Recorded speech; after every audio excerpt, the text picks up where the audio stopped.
Hello everyone, Nidhi here. Today I will be your trainer and we will be discussing on decision making as a topic today. So it is an important topic in corporate's point of view because after colleges you will be going to the corporates and you will be taking decisions. Okay, so let's go through the flow of decision making. So this presentation we will be defining the decision making. What is decision making? Then the characteristics. What are the characteristics and how it works?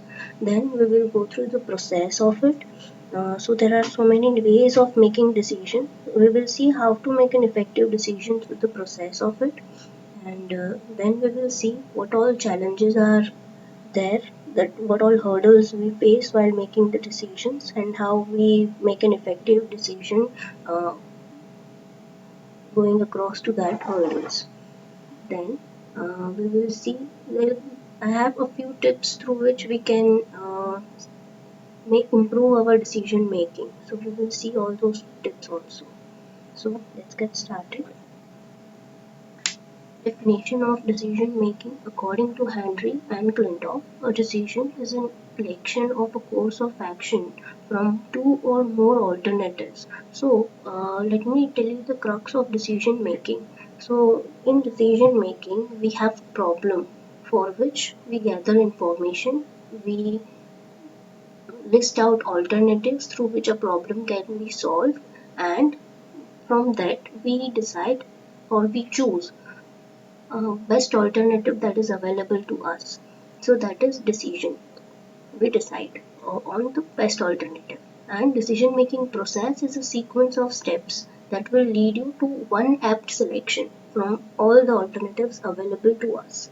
So that is the definition. Let us go through the characteristics. Decision making is a process. Now, when I say it is a process, it can be in two ways. One, it can be a continuous one, or it can be end oriented. So, if we are deciding something and we get the desired outcomes, then it will end the process will end there and then. But if the outcomes that we get are not the ones that we desired, then it will be a continuous one, and we will go back to all the alternatives that we had to decide upon. For example, I want to hire a person for one role in my company, and I have three people who have given their interviews or who have shown interest in this opportunity. Then I'll gather the information of all these three people, what all their qualifications are, what all their skills they have, will they suit in my organization or not. Then I'll take their interviews. Then I will compare all these three people. Which one of these three skill sets will be most effective or most useful to accomplish my goals, my company's goals and objectives. I will decide from all the three the best one and will hire one. So this is a process. This is an interview process through which we decide the best candidate that we can select for our company.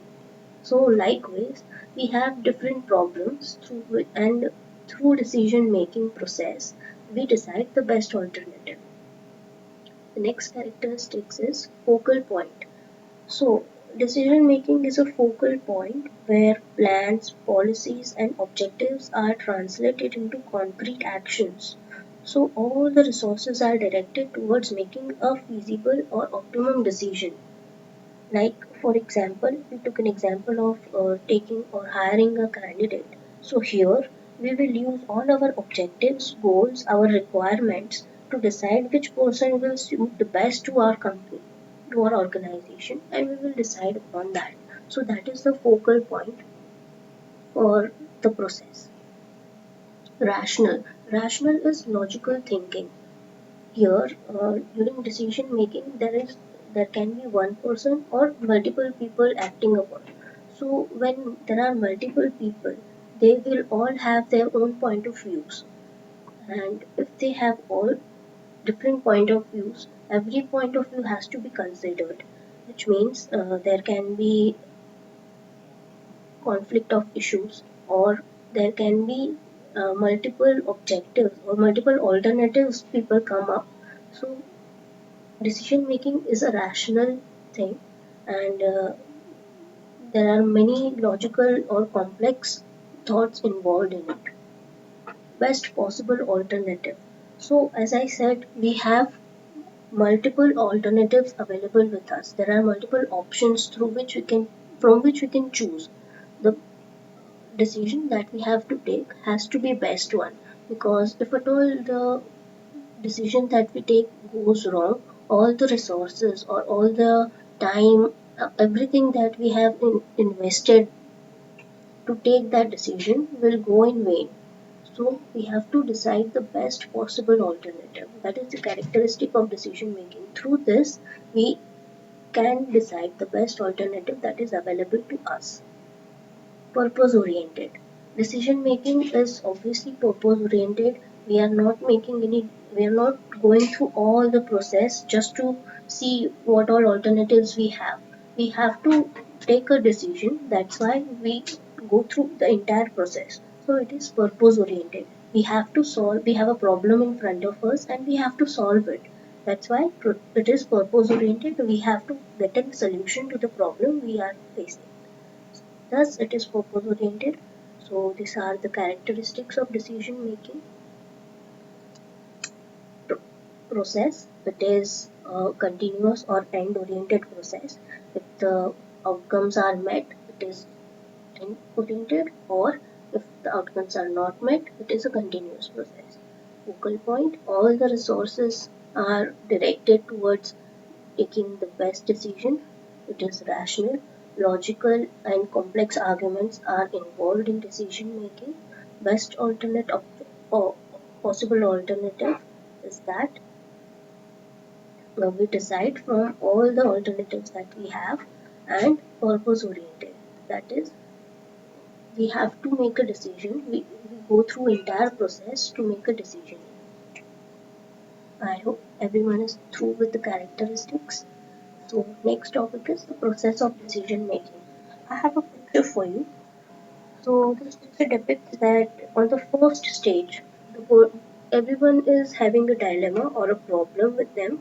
Then on the next step, they collect all the data, they analyze everything, they get all different alternatives they can get, and from them they choose a perfect one for a solution, and that's how you make a decision.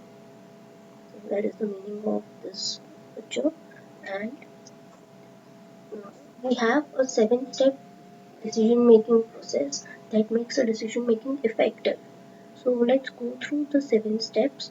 First is identifying the problem, then gathering the information, identifying the alternatives, then we have to weigh the alternatives, then we have to choose among all the alternatives that we have, then we have to take action, that we have to direct all our resources in taking the action. And then after the decision is taken and every action is taken, we have to review the decision, that whether the outcome we desired has been achieved or not. That is how we take effective decision. So let's go through step by step how a decision can be taken in process. So define the problem. The first one is defining the problem. There is a need that you realize you have to take a decision when you have a problem, that the company has multiple problems. When we sit to collect all the problems, we get so many number of problems that we are facing. So what I can suggest is there is, we have to divide the problem into 3 different ways, into 3 different parts. Defining a problem is also having a sub steps to be followed to decide what exactly the problem is. So, for designing or defining a problem, it is very important to define a problem perfectly, because if we are defining the problem in a wrong way, then we will direct all our resources in a wrong way and we will not get the desired outcomes. Right. So, defining the problem is an important step. And here, when we are deciding our problems, we have to gather all the problems that we think the organization is facing. Then we have to segregate all these problems into according to the level of urgency that they have.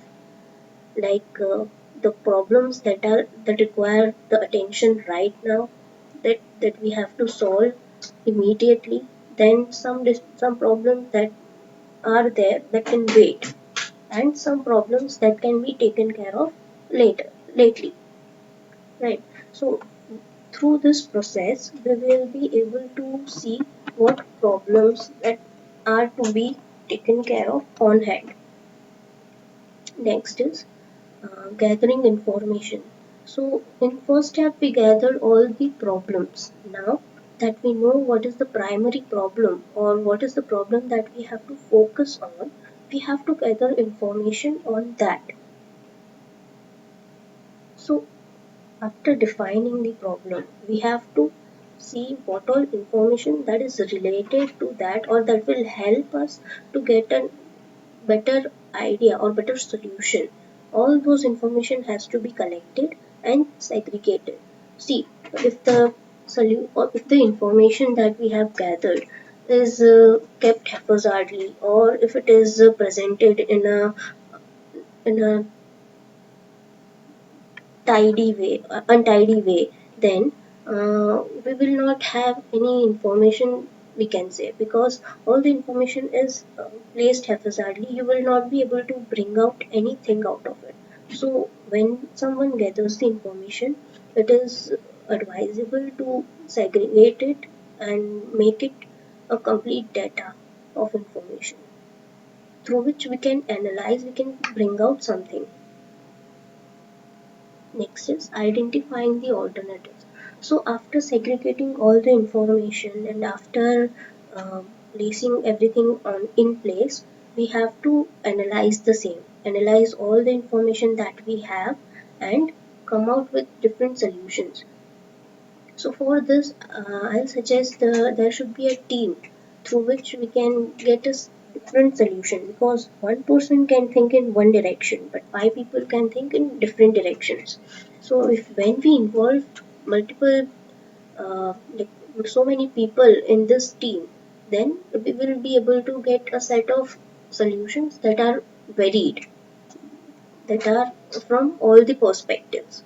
The number of more the people, more different perspectives can be taken care of, and more different alternatives to this for the solution can be brought out, right? So after collecting all the solutions, we have to identify all the solutions that are possible.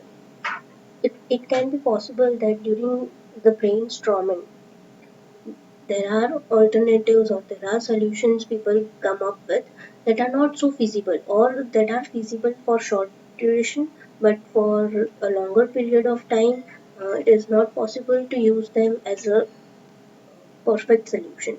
Then we have to trash all those solutions.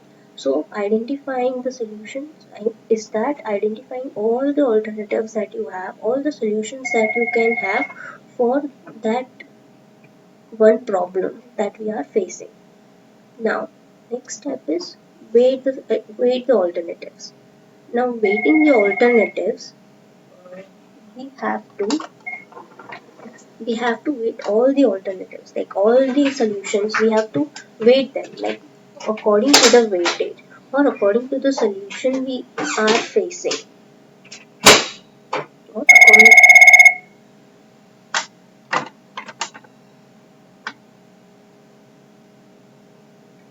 sorry for the interruption.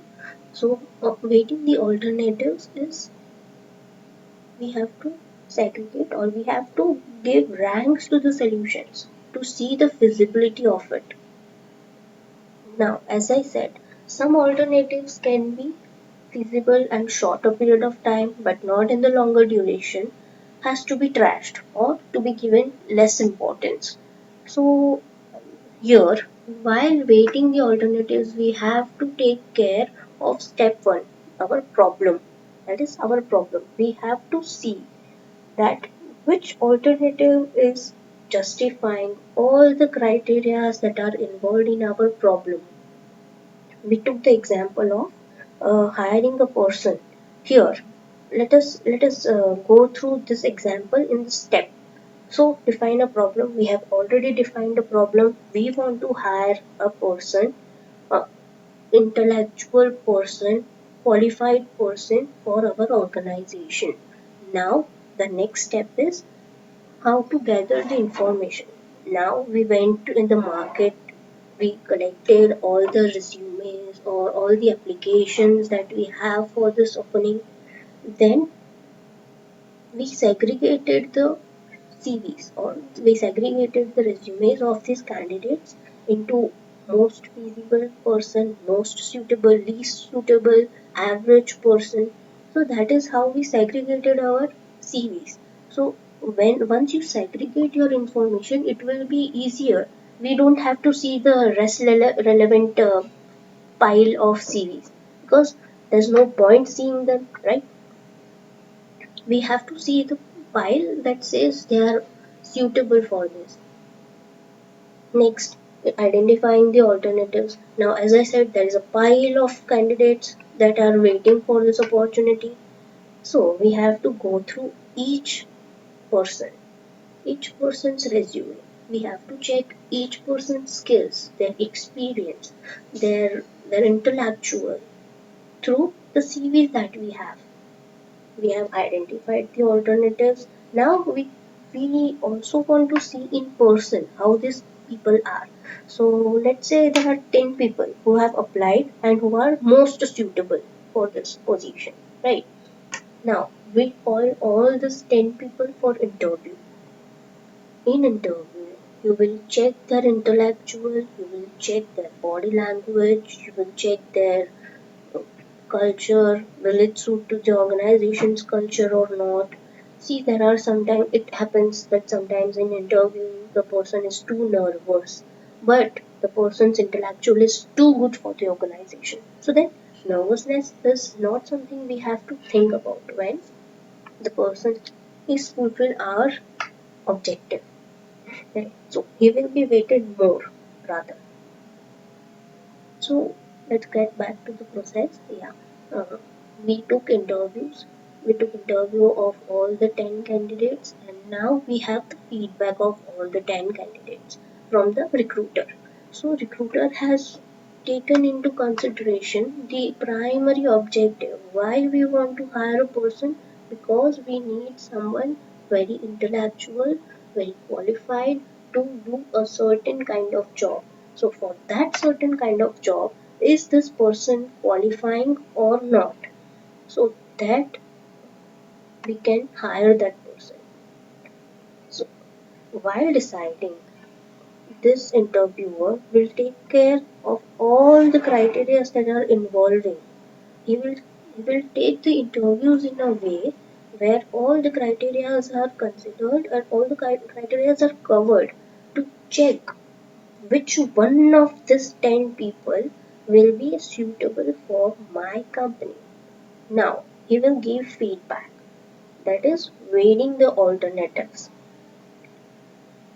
So, he can say he liked the third guy or he liked the seventh guy, but he also liked the fifth guy. He was intellectual, but he was not so on the time. He was a bit late, something like that. Some lack backs are there in everyone. In every alternative, there is something that lacks. But from all these 10, we have to choose one. So we have to weight all these 10, which can be 1, which can be 2. We have to rank these 10 people into 1 to 10. 1 be the most suitable and 10 be the least suitable rather. So after giving them ranks, that is giving alternatives a weight, we will go to the next step, that is choose among the alternatives. Now that we have 10 people, let us take 5 people out of them who are most likely to join the organization. These 5 people, we have to apply this four elements of Peter Drucker criteria and choose among them. So this Peter Drucker four element criteria helps us in deciding which is the best one. So there are four natures through which we can decide. Risk one. First is risk. So whenever a solution or whenever a alternative is taken, there is some risk involved in it. Always. So when a risk is involved, we have to see what we are gaining taking that much of risk. What is the gaining outcome that we have while taking the risk? Say, suppose I am taking the risk to hire someone who is not regular but is also productive. Let us say the person is irregular yet productive. So that is a risk I am taking because the person is irregular. He may be absent for 10 days and yet I get my report. So that risk, if the outcome is that the person is productive, I am getting my things done on time, even though the person is lethargic or irregular, I am ready to take the risk because my work is done. So that is how we see it.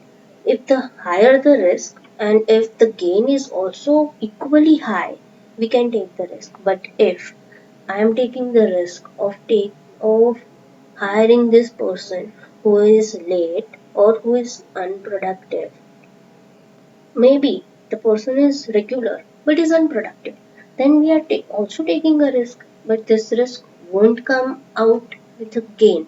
It will be a loss to the organization as the person is unproductive. He may be regular, but it doesn't work. So, what is the point of coming regularly?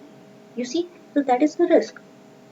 We don't want to take the risk in a way where our gains are sacrificed.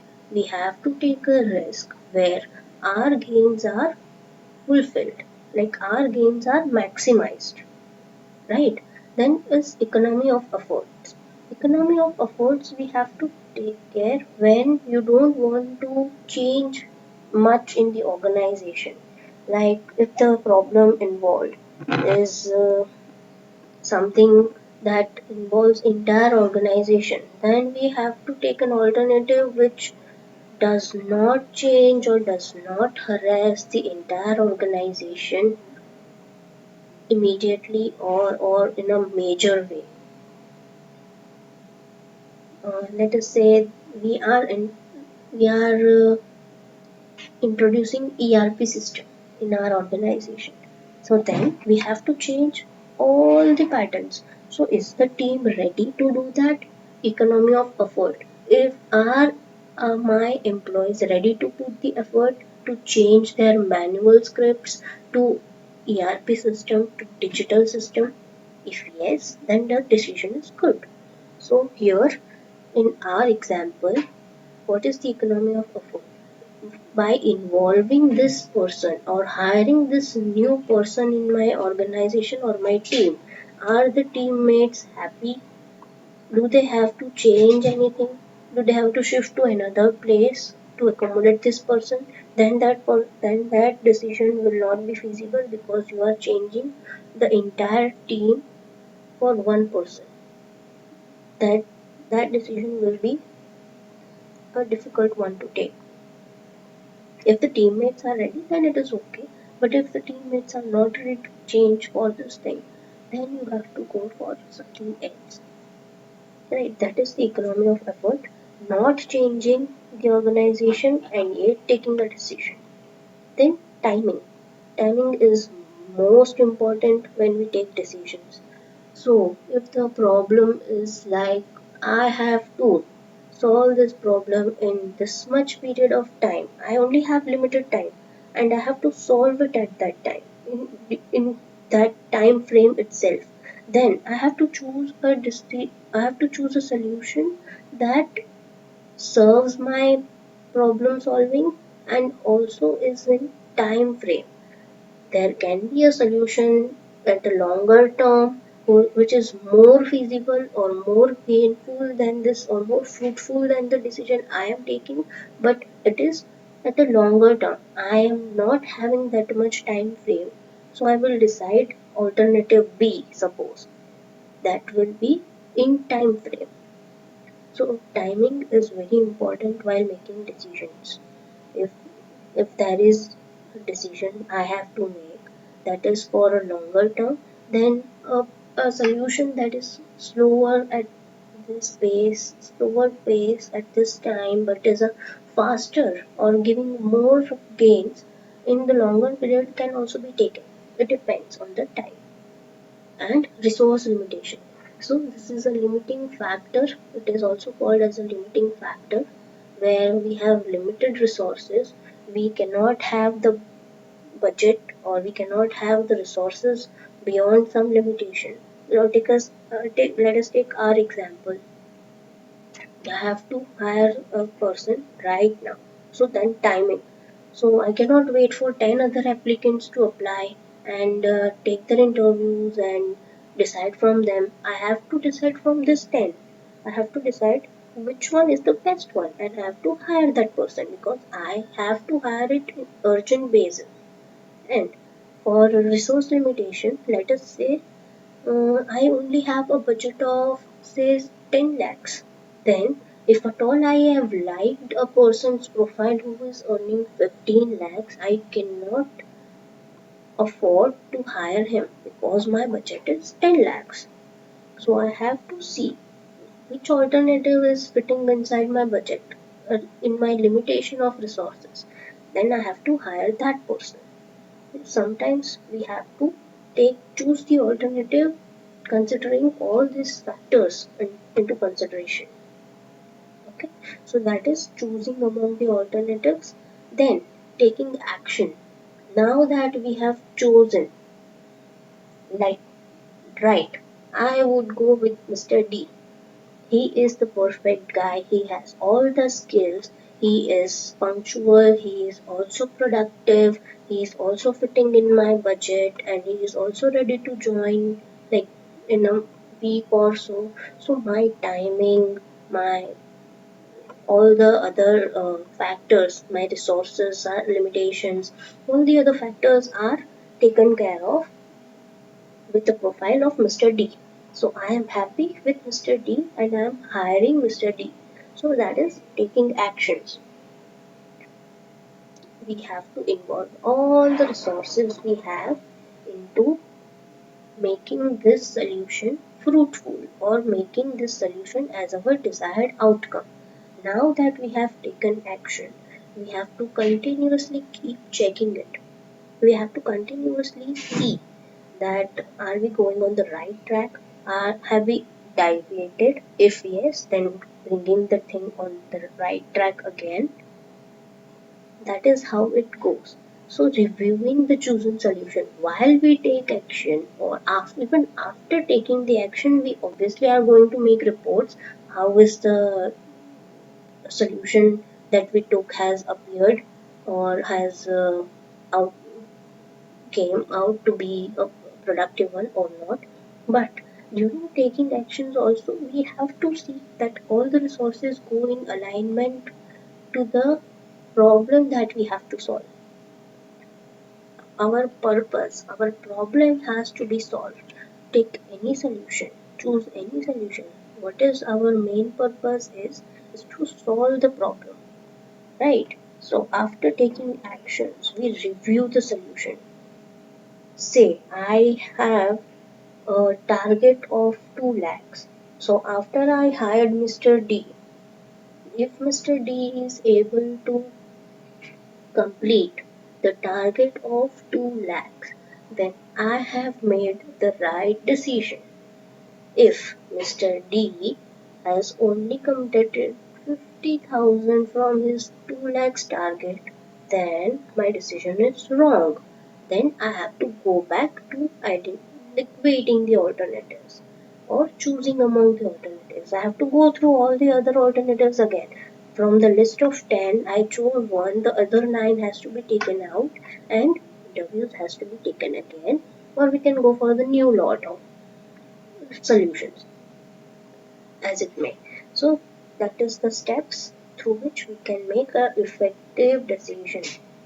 As I said, it is also a end process or a continuous process depending on the outcome of the solution that we made. If the solution got us our desired outcomes, the process stops. And if we have not got the desired outcomes, the process still continues. I hope you are through with the steps involved. Right? Let's go to the next step. That is the challenges. What all challenges we face while making our decisions. So there are a few challenges that I have listed down. The first one is too much information. I said there are 30 applicants. So what will I do with the least feasible or the least suitable applicants? There is too much information. I spent my time, my resources in segregating that information, and then at the end it came out to be nothing.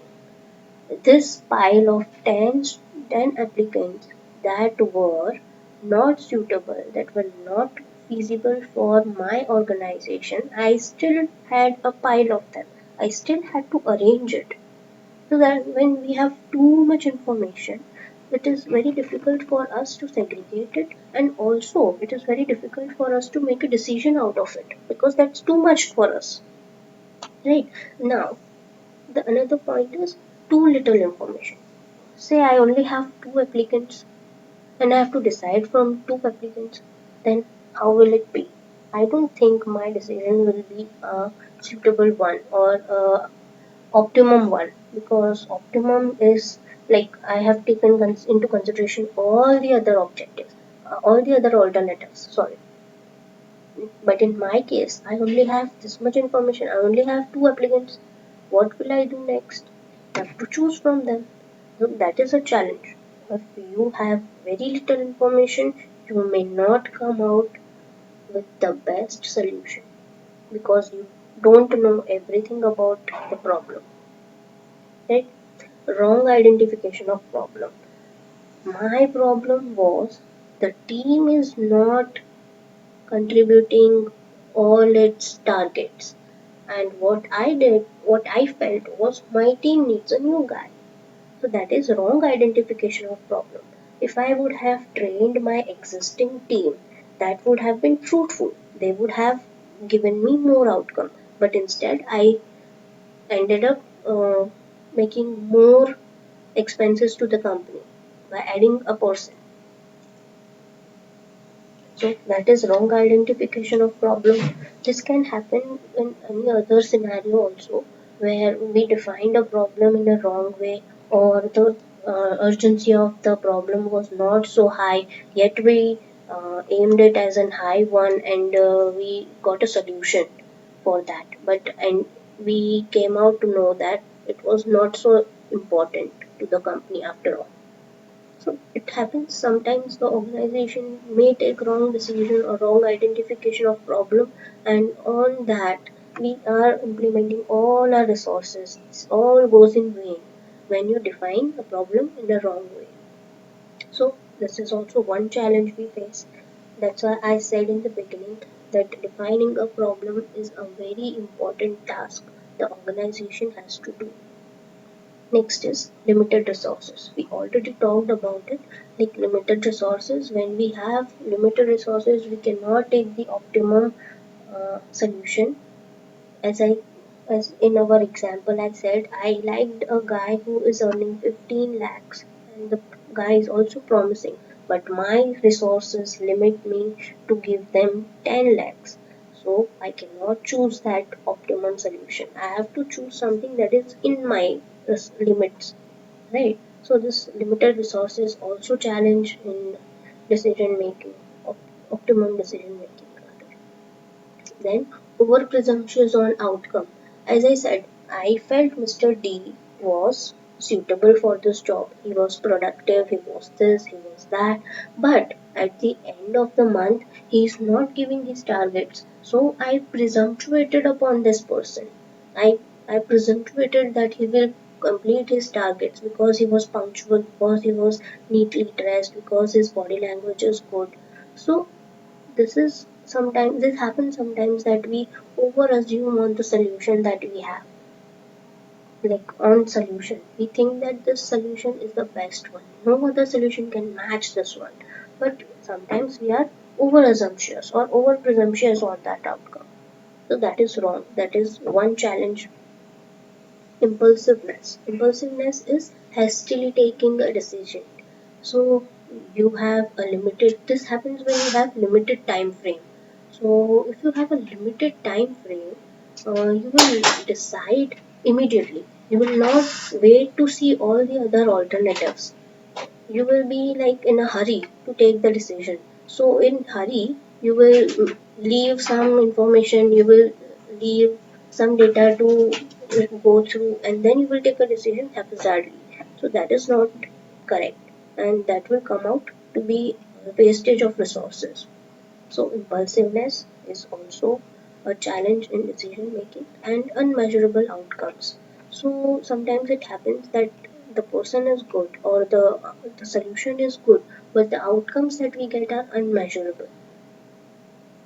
Let us say in our example, the person is good, his code of conduct, everything is good. He has also achieved 75% of his targets, but sometimes it also happens that he is mischievous, he does not behave properly in the organization. Then we have to choose, we cannot choose on the outcomes, it is unmeasurable. We can say it is he's a good, like productive employee, but then he's also mischievous, he's also notorious. So that changes our optimum solution, right? So that is how it is. These are the challenges in decision making that we have. Next is ways to improve decision making. So these are a few tips that I can say I can provide through which we can improve our decision making. So learn from your experiences. First one is learn from your experiences. As we took in this example, if Mr. D is not a promising candidate, then we have to learn from our experiences that not only we should not only consider the code of conduct or the skills that they have, we should also take into consideration their past employment, their past records, and we have to decide in a way where we now hire a candidate that is productive rather than who is having a good code of conduct or having a good background check or something. So that is learn from our past experiences. If the outcomes that we desired we have not achieved, then why is it? Why is it so? We have to make a report out of it. What is failure report that we say? Why it went into failure? Then we have to analyze it and we have to take a decision in a way that we overcome our uh, lacks. Then next option is have options, have multiple options, keep a backup plan also. So as I said, if we select Mr. D, then we also keep Mr. A in backup, because if Mr. D does not achieve his targets, then we can hire Mr. A again, right? So having options is good. Having option is like having a backup plan, and that will save the resources also, because you don't have to go again to the alternatives, weigh the alternatives, and then choose from one. We already have one option with us. So that's why we should keep options to improve our decision making. Then argue it out. If you think that this is an optimum decision, then you have to argue it out with the colleague or in the team. If as I said, there are people are rational, we have so many thinking processes in different people, so we will be able to see the things in all the perspectives if we argue it out, right? So this will give you a bigger picture on the decision that you are making by arguing it out. Next is take others opinions. So, if you are a sole person who is making the decision, you should also take another person's opinion, because you may have one track mind, but the person may have some another track of mind. He may think out of the box, and he may give you another solution which is also feasible, also optimum, and is also saving a few resources of yours. So sometimes it is good to take others' opinions also. So just how to see the decision that you are making is optimal and is fruitful to the organization. The another one is experiment. So when you when you have different alternatives, experiment each alternative. See out how it works to the end of uh, to the end of each alternative. What is the outcome? See to it. So if the outcome, if we can see all the alternatives outcomes, we will know which alternative is the best one. That's why experiment it out and sometimes trash it also. So as I said, some opinions are like that. Some solutions are feasible at the start, but as it comes to the end, it does not serve the purpose. Then if you think there is some possibility of a solution to behave in that way in the longer term, you should trash it out so that you have other alternatives to focus upon. Assume it's wrong. Whenever you are making a solution or when you are deciding a solution, assume it is wrong and then give or list down the reasons why it won't be wrong, so that you have an affirmity or you have confirmation that the solution you have come out with is optimum, is serving the purpose, and know the context. So, knowing the context is you should know everything about the solution that you are making, that you have come up with. You have to know all the parameters that are involved in the solution, and you should also know the probable outcome it will generate. So, that is how we can improve our decision making. That's all I wanted to say today. Thank you so much.